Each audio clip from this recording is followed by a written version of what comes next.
Hi, ladies and gentlemen, Eddie Marcus here, spokesman and advocate for basic human rights for all people. And I want you to listen to me. There is a lot of complaining about the politics. You got the Republicans, you got the Democrats, both of them complaining, neither one of them getting what they want. Neither one of them care enough about the other to try to even consider what they want. And what I would like to say to you, Americans, today, the situation that we find ourselves in, we deserve it. We created it, and we did nothing to eliminate it. And we're not trying to do anything to eliminate it. We're trying to make it worse. Why? Because we act like we lost our minds or don't have a mind. Now, let me tell you something, ladies and gentlemen. I'm going to tell you this. You can like it if you want, but I'm going to tell you the truth. When Jesse Jackson ran for president, what's the guy's name? Jesse Jackson, Dukakis, yeah, it's been so long since I forgot his name. They want to be president. I ran as president at the same time. Why did I run? Because I knew that Dukakis, Jesse Jackson, and whoever he was running against wasn't going to do nothing for the people. I mean, their intentions were good, but the understanding of how to do it, they didn't have it.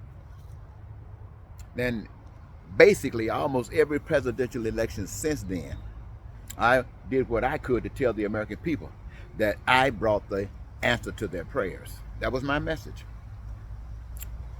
And you know what?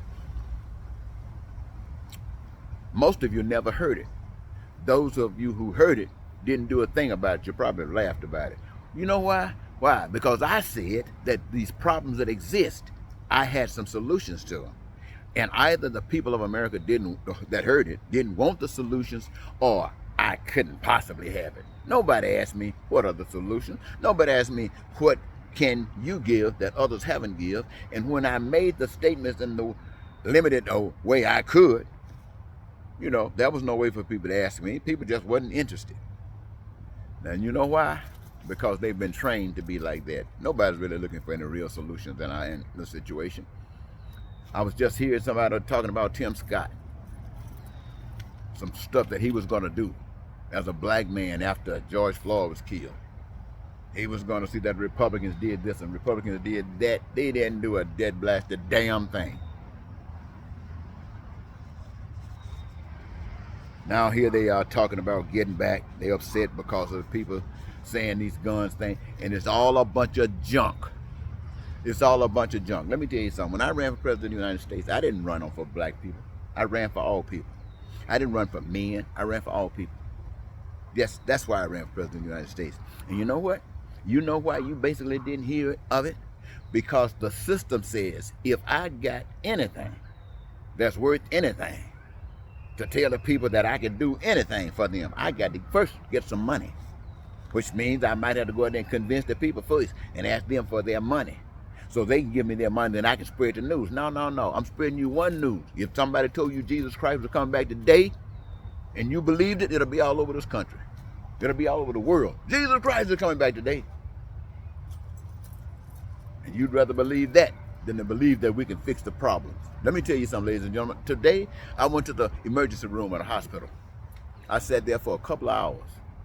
People were coming in and apparently had situations that were a little bit worse than mine. They could go in and time passed. After sitting there a couple of hours, my condition started feeling a little bit better. I get up, come back home, still feeling bad, but they say there's a certain time of night or morning when you can get in, it's not so crowded. Well, as I was sitting there, I'm thinking about there should be hundreds and hundreds, almost hundreds of hospitals in every state, additional hospitals in every state. Workers, doctors, and medical helpers. I mean, plain in daylight, we need more. But what we do, sitting around here trying to grease our own palm, sitting up here trying to be trillionaires, billionaires, multimillionaires, and it's the stupidest thing I ever heard. I'm going to tell you this, ladies and gentlemen. Right now, you're getting ready for a new president or a new 2020 midterm. And not a single one of them that I've heard say anything about the election got anything to offer you positive. And whoever that's made any attempt of saying that they're going to run for president of the United States got nothing to offer you. That includes whoever the Republicans might think about running. I don't know who they're going to be. You know Donald Trump ain't got a damn thing to offer. And anybody that was supporting Donald Trump had not one damn thing to offer the people of this country. And if you think Joe Biden and Kamala Harris got something to offer this country, I can say this. They won't hurt you as bad as Donald Trump and any other Republican. But truthfully, they got a damn thing, not a damn thing to offer this country. Not a damn thing. And the way you sitting back on your legs talking and complaining about this, you don't deserve anything. You know why? Because you're sitting over there talking about your little problem. The only thing you're talking about is your problem. What is your problem? Whatever it is, that's your problem. That's what you're concerned about. And you do not give a damn about anybody else's problem. And it's the problems that we all got, we all deserve. And they'll stay with us until we start caring about other people's problems. Yes, there's not a guy or anybody anywhere in the United States running for president that can touch me any kind of way. Why do I say that to you, ladies and gentlemen? Because I know the secrets. I know the secrets. I know your prayers, and I know the answer to your prayers. What have you been praying for? You've been praying for life. Those things that promote life, like food, clothing, shelter, education, healthcare, transportation, infrastructure, and anything that you can imagine. That's what you've been praying for. And it has been prepared that all of those things can be made manifest by your hand. Yeah, that's what you want. And how do you do it? By engaging everybody that benefits.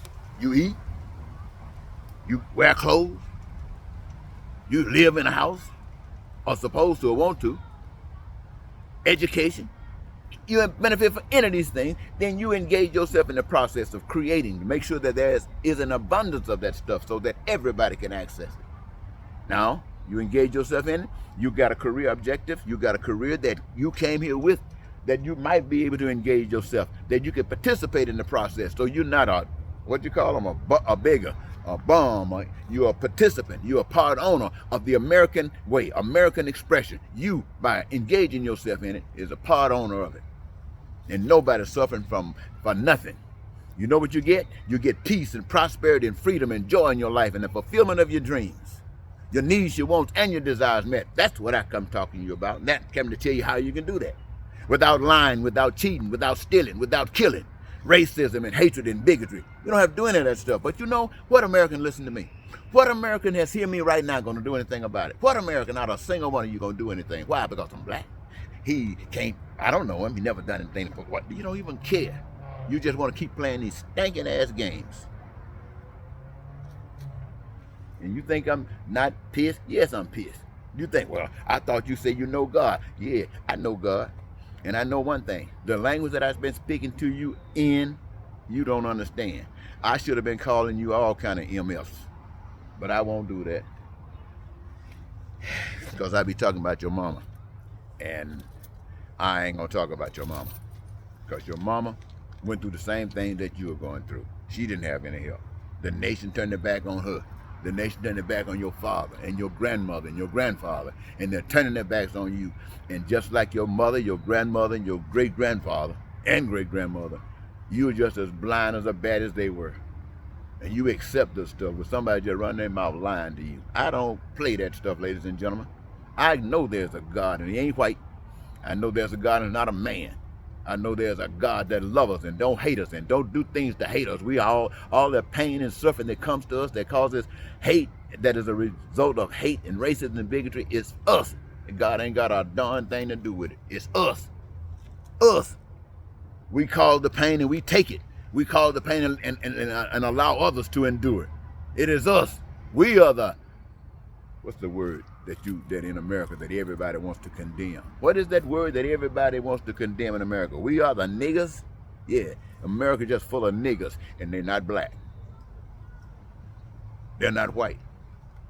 They're just niggers who don't give a damn about anybody but themselves.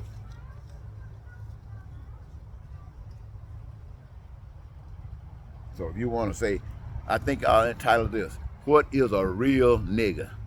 What is a real nigger? A real nigger is a person that don't care about nothing but themselves. And if you don't care about anything but anyone but yourself, you're a nigger. And if you don't care about anyone but your kind, you're a nigger. And if you don't care about, well, let's see, the only way you want to be a nigger is to care about everybody. If you ain't caring about everybody, you're a nigger. Eddie Marcus, spokesman and advocate, basic human rights. speaking for the power that you can't see, says that. And I mean it as much as I can possibly mean it. Now you take this and go back and send me all kind of bad statements. I know you can't say nothing good about what I just said, because I just condemned you. And you ain't gonna hear that. I know you're coming back. So come on with it.